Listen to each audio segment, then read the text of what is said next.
नमस्कार दोस्तों, स्वागत करता हूं आपका अपने YouTube channel crack with perfection में। दोस्तों, आज हम लोग पढ़ने जा रहे हैं इंपॉर्टेंट टॉपिक जिसका नाम है कंप्यूटर जनरेशन। बहुत ही इंपॉर्टेंट टॉपिक है दोस्तों, क्योंकि कंप्यूटर के पार्ट से यहाँ से क्वेश्चंस बहुत बनते हैं, तो इन सब चीज़ों को हमें पढ़ना है। तो हमें एक सिस्टमेटिक तरीके से रेगुलर क्लास अटेंड करनी है आपको, और हम आपके लिए क्लास सारी कंडक्ट कराते जाएंगे। बस आपको रेगुलर क्लास को देखना है।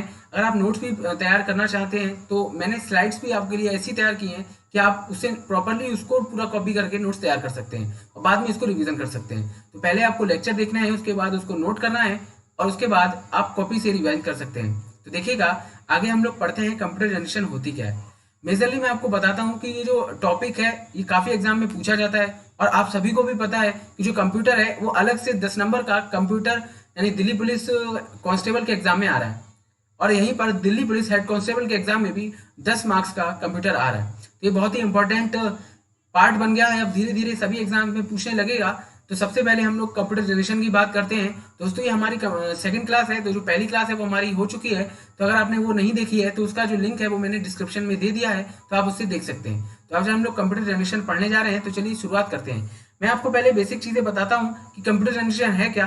तो देखिए, कंप्यूटर जनरेशन का मतलब सिर्फ इतना ही है कि कंप्यूटर के जो सॉफ्टवेयर हार्डवेयर के फील्ड में जो भी ग्रोथ हुई है अलग अलग टाइम पीरियड में, उनको अलग अलग टाइम पीरियड में रखा गया है, यानी कि उसी को हम कंप्यूटर जनरेशन के नाम से जानते हैं। यानी कि जो भी हार्डवेयर और सॉफ्टवेयर के फील्ड में ग्रोथ हुई है उनको अलग अलग टाइम पीरियड में बांटा गया है, उसी को हम कंप्यूटर जनरेशन कहते हैं। तो देखिएगा, मैं इसकी आपको डेफिनेशन बता देता हूँ कि एक ऐसा टाइम पीरियड जिसमें 1940 से लेकर अभी तक के समय को छोटे छोटे भागों में बांटा गया है, ताकि हार्डवेयर और सॉफ्टवेयर के क्षेत्र में हुए ग्रोथ को जाना जा सके। इसी को हम कंप्यूटर जनरेशन कहते हैं। देखिएगा, ये कितने टाइम पीरियड में बांटा गया है, तो ये 5 जनरेशन में बांटा गया है। फर्स्ट कंप्यूटर जनरेशन 1940 से लेकर 1955 तक देखने को मिलती है। सेकंड कंप्यूटर जनरेशन 1955 से 1964, थर्ड हमारी 1964 से 1975, और फोर्थ कंप्यूटर जनरेशन 1975 से 89 तक, और फिफ्थ कंप्यूटर जनरेशन 1989 से वर्तमान समय तक, यानी कि प्रेजेंट टाइम तक। तो देखिएगा, इन टाइम पीरियड में क्या क्या चीज़ें आई हैं उन सभी को हम पढ़ेंगे। तो देखिएगा, कुछ चीज़ें हैं आगे। तो देखिए, पहले हम लोग फर्स्ट कंप्यूटर जनरेशन को पढ़ते हैं। तो देखिएगा, सबसे पहले इसमें क्या चीज़ इन्वेंट हुई थी। तो देखिएगा, सबसे पहले वैक्यूम ट्यूब का इन्वेंशन हुआ था, जो जॉन एम्ब्रोस फ्लेमिंग ने किया था। ये पावर कंजप्शन पर आधारित था, यानी कि बिजली आपूर्ति पर काम करता था।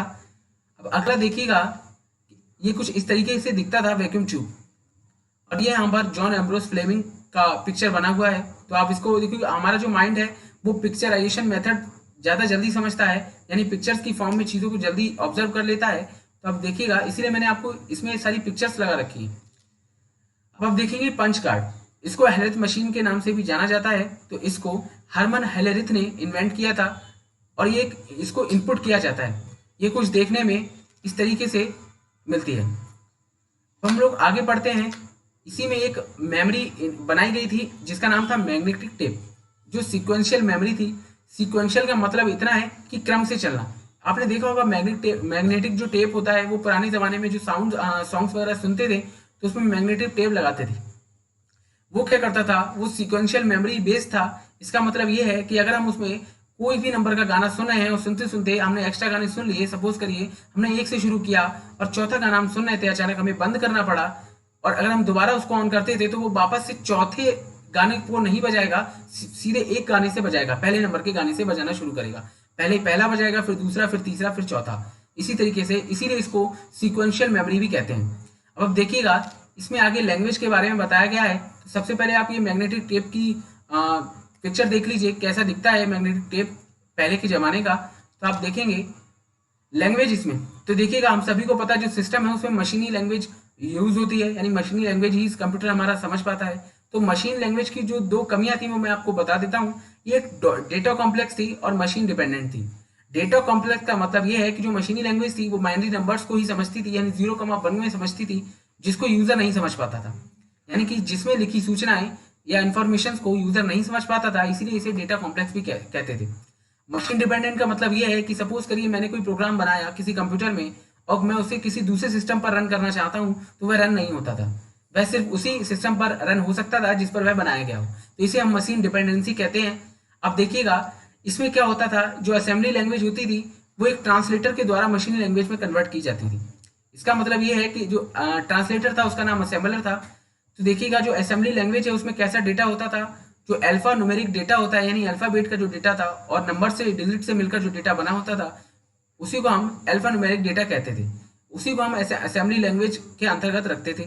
तो एक ट्रांसलेटर जो कि असेंबलर है उसके द्वारा इसको कन्वर्ट किया जाता था मशीनी लैंग्वेज में। तो देखिएगा अब हम लोग आगे पढ़ते हैं सेकेंड कंप्यूटर जनरेशन। तो देखिएगा सेकेंड कंप्यूटर जनरेशन में क्या क्या चीज़ें इन्वेंट हुई उन चीज़ों को हम पढ़ेंगे। तो सबसे पहले आता है ट्रांजिस्टर जो कि 1947 में इन्वेंट हुआ था, जिसको जॉन बार्डीन एवं विलियम शोकले ने इन्वेंट किया था। तो आप देखेंगे आगे कि कुछ इस तरीके का दिखता है ट्रांजिस्टर हमारा पुराने टाइम का है उस टाइम पर। अब हम आगे देखेंगे फोरट्रान जो कि एक हाई लेवल लैंग्वेज है दोस्तों, इसको फॉर्मूला ट्रांसलेशन के नाम से जाना जाता है। 1957 में इसका विकास किया गया था, डेवलपमेंट किया गया था और आप देखेंगे इसको जॉन बेकस ने बनाया था और ये एक हाई लेवल लैंग्वेज है। तो देखिएगा आगे हम पढ़ते हैं कोबोल। तो देखिएगा कोबोल भी एक हाई लेवल लैंग्वेज है जिसका फुल फॉर्म होता है कॉमन बिजनेस ओरिएंटेड लैंग्वेज, जो कि 1959 में बनाई गई थी और ग्रेस हॉपर ने इसे बनाया था। मैं आपको बताना चाहता हूं कि इन लैंग्वेजेस की फुल फॉर्म्स को पूछ लिया जाता है और यह भी प्रश्न बनता है कि कोबोल निम्न में से कौन सी लैंग्वेज है। तो आपको 4 ऑप्शन दे देगा, लो लेवल लैंग्वेज है या हाई लेवल लैंग्वेज है और 2 और, इस तरीके से बना देगा। तो यहाँ से क्वेश्चन बनते हैं, फुल फॉर्म पर क्वेश्चन बनते हैं। तो मैं आपके लिए एक अलग से वीडियो सारी फुल फॉर्म्स पर बना दूंगा, जो जो शॉर्टकट कीज है उन पर बना दूंगा, फुल फॉर्म्स पर बना दूंगा, इन सभी पर मैं आपको वीडियोस बना दूंगा और जितने भी इन्वेंशन हुए उन सब पर भी मैं आपको एक अलग से वीडियो बना दूंगा ताकि आप प्रॉपर्ली याद कर सकें। ट्रिक के माध्यम से याद करेंगे तो जल्दी याद हो जाएंगी। तो देखिएगा अब हम लोग आगे पढ़ते हैं कि आगे क्या चीजें इन्वेंट हुई। तो देखिए हाई लेवल लैंग्वेज होती क्या है मैं आपको बता देता हूँ। हाई लेवल लैंग्वेज कंपाइलर के द्वारा मशीनी लैंग्वेज में कन्वर्ट करती है। तो कंपाइलर एक ट्रांसलेटर है, जो कि एक कंपाइलर क्या है, एक ट्रांसलेटर है। तो हाई लेवल लैंग्वेज को क्या करता है, वो मशीनी लैंग्वेज में कन्वर्ट कर देता है। तो हम लोग आगे बढ़ते हैं। इसी में एक मैग्नेटिक डिस्क बनाई गई थी, डेवलपमेंट हुआ था, जो एक मेमोरी थी और ये डायरेक्ट एक्सेस करती थी। जैसा कि हमको पता है कि अभी हमने पीछे पढ़ा जो मैग्नेटिक टेप था वो सिक्वेंशियल मेमोरी था, यानी सीक्वेंस से चलता था, लेकिन ये डायरेक्ट एक्सेस था। अगर हमको 4th नंबर का गाना सुनना है तो हम 4th नंबर प्ले करते थे, यानी कि 4th नंबर का गाना हम सुन सकते थे, वो सीधे 1 नंबर से नहीं बजता था। हम लोग आगे बढ़ते हैं कि कुछ इस तरीके का मैग्नेटिक डिस्क दिखाई देता है। देखिएगा आप इसका पिक्चर दिखाई दे रहा है आपको। अब हम आगे बढ़ते हैं थर्ड कंप्यूटर जनरेशन। बहुत ही इंपॉर्टेंट जनरेशन है यहाँ, इसमें बहुत सारी चीज़ें इन्वेंट हुई। तो देखते हैं क्या क्या चीज़ें इसमें इन्वेंट हुई हैं। तो इसमें सबसे पहले बेसिक लैंग्वेज का इन्वेंशन हुआ था, जिसकी फुल फॉर्म होती है beginners all purpose symbolic instruction code. 1964 में बनाई गई थी और इसे जॉन कैमनी और थॉमस कुट्स के द्वारा बनाया गया था। अब हम लोग आगे पढ़ते हैं सी लैंग्वेज, बहुत ही इंपॉर्टेंट है। तो इसे डेनिस ऋषि ने 1972 में बनाया था और ये अमेरिका की AT&T बेल लैब में बनाया गया था। इसी में एक लैंग्वेज और भी मतलब एक ऑपरेटिंग सिस्टम इन्वेंट किया गया था, यूनिक्स।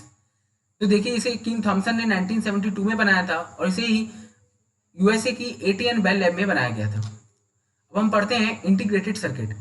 ये 1958 में बनाया गया था और क्लेस किल्वी एवं रॉबर्ट नॉइसी के द्वारा इसे बनाया गया था। हम देखेंगे कुछ इस तरीके का इंटीग्रेटेड सर्किट दिखता है। देखिए पिक्चर्स मैंने आपको इसीलिए लगाई हैं ताकि आपको चीज़ें माइंड में ज़्यादा जल्दी से स्टोर हो जाएं और लॉन्ग टाइम तक इसको आप भूलें नहीं। अब हम आगे देखते हैं फ्लॉपी डिस्क। ये एक मेमोरी थी जो 1972 में IBM द्वारा बनाई गई थी। IBM एक कंपनी का नाम है, यानी कि इसकी जो फुल फॉर्म होती है वो इंटरनेशनल बिजनेस मशीन होती है। यह भी आपसे पेपर में पूछा जाता है। तो मैंने आपको बताया कि सारी फुल फॉर्म्स मैं आपको लिखकर दे दूंगा, सारी वीडियोस बना दूंगा, बस आपको प्रॉपर्ली रेगुलर क्लास को देखना है, पढ़ना है। हम लोग आगे बढ़ते हैं। कुछ इस तरीके का देखिएगा फ्लॉपी डिस्क दिखती है। अब हम आगे बढ़ते हैं फोर्थ कंप्यूटर जनरेशन।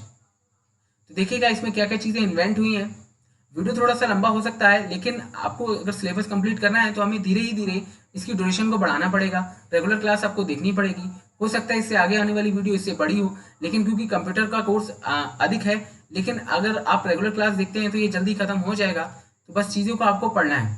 तो फोर्थ कंप्यूटर जनरेशन की मैं बात करता हूँ तो इसमें C++ लैंग्वेज का इन्वेंशन किया गया था, जो कि 1978 में हुआ था और बी जर्न स्ट्रोप्स के द्वारा किया गया था। ये विश्व की पहली ऑब्जेक्ट ओरिएंटेड लैंग्वेज थी, इसीलिए C++ लैंग्वेज का प्रश्न कई बार पेपर में पूछा भी गया है। अब हम देखते हैं क्रेबन, जो कि पूरे विश्व का पहला सुपर कंप्यूटर था, जो 1978 में बनाया गया और सीमोर क्रे के द्वारा बनाया गया था। ये कुछ इस तरीके का दिखता था। इमेज आपके सामने आ चुकी है। अब हम आगे देखते हैं सी ब्रेन। ये विश्व का सबसे पहला वायरस था जो 1986 में वैसित फारूक अलवी एंड अमजद फारूक अलवी, जो कि दोनों ब्रदर्स थे, पाकिस्तान से बिलोंग करते थे, उन्होंने इसे बनाया था। 1986 में इसको बनाया गया था। अब हम आगे देखते हैं IBM PC, यानी कि international business machine personal computer. इसे 1981 में बनाया गया था और किसके द्वारा बनाया गया था? इंटरनेशनल बिजनेस मशीन के द्वारा, यानी कि IBM कंपनी के द्वारा इसे बनाया गया था। अब हम आगे बात करते हैं MS DOS की, यानी MS Microsoft disk operating system. इसको बनाया गया था माइक्रोसॉफ्ट और IBM ने मिलकर, और 1981 में इसको बनाया गया था। देखिएगा, ये जो इसी में एक चीज आती है HTML, जो कि एक लैंग्वेज है, यानी हाइपर टेक्स्ट मार्कअप लैंग्वेज, जो कोडिंग के लिए, वेब डिजाइनिंग के लिए जिसका यूज किया जाता है। और HTTP इसकी फुल फॉर्म कई बार पेपर में पूछी गई है दोस्तों। तो हाइपर टेक्स्ट ट्रांसफर प्रोटोकॉल इसका फुल फॉर्म है। और WW ये वर्ल्ड वाइड वेब, इन तीनों की जो डेवलपमेंट है वो टिम वर्नर्स ली ने किया था इसको। तो देखिएगा, टिम वर्नर्स ली को वेब टेक के फादर के रूप में भी जाना जाता है। आपसे प्रश्न पूछा जाएगा कि who is the father of web tech, तो आप आंसर करेंगे टिम बर्नर्स ली। बहुत ही इंपॉर्टेंट पार्ट है दोस्तों, क्योंकि ये पार्ट पूछा गया है, इसीलिए मैं आपको ये बता रहा हूँ। कोई भी आगे हम लोग अब इसको पढ़ते हैं। अब हम पढ़ते हैं 5th कंप्यूटर जनरेशन, जो कि आखिरी कंप्यूटर जनरेशन है। तो देखिएगा इसमें क्या क्या चीज़ें इन्वेंट हुई। तो इसमें पहला एंटीवायरस जो कि 1990 में बनाया गया था, नॉर्टन नेटवर्क के द्वारा बनाया गया था। अब हम आगे बढ़ते हैं। इसी में MS विंडो का 3.0 वर्जन आया था मार्केट में 1990 में। इसी में देखिएगा जावा लैंग्वेज इन्वेंट की गई थी या बनाई गई थी। तो इसे जेम्स गोसलिंग ने बनाया था 1994 में। अब आप देखेंगे .NET बनाया गया था, जो माइक्रोसॉफ्ट के द्वारा बनाया गया था 1995 में। उसके आगे हम पढ़ते हैं PHP, जो कि एक लैंग्वेज है। तो पर्सनल होम पेज तैयार करने के लिए एक लैंग्वेज बनाई गई, इसे PHP के नाम से जाना गया। ये 1994 में बनाई गई और रेस्मस लेडर्स के द्वारा इसको बनाया गया। ये हाइपर टेक्स्ट प्रोसेसर होता है एक्चुअल में PHP, यानी कि पर्सनल होम पेज। अब हम आगे बात करते हैं, ये किस लिए यूज़ की जाती थी। ये E-बिजनेस, E-एजुकेशन, E-शॉपिंग, E-बैंकिंग और E-कॉमर्स के लिए यूज़ की जाती थी। तो देखिए दोस्तों, ये हमारी सारी जनरेशन कंप्लीट हो चुकी है। ये हमारा सेकंड लेक्चर था, दूसरी क्लास थी, इसको हमने कवर किया। तो अगर आपको मेरी वीडियो पसंद आई हो तो मेरे चैनल को लाइक करें, शेयर करें और सब्सक्राइब करें। धन्यवाद।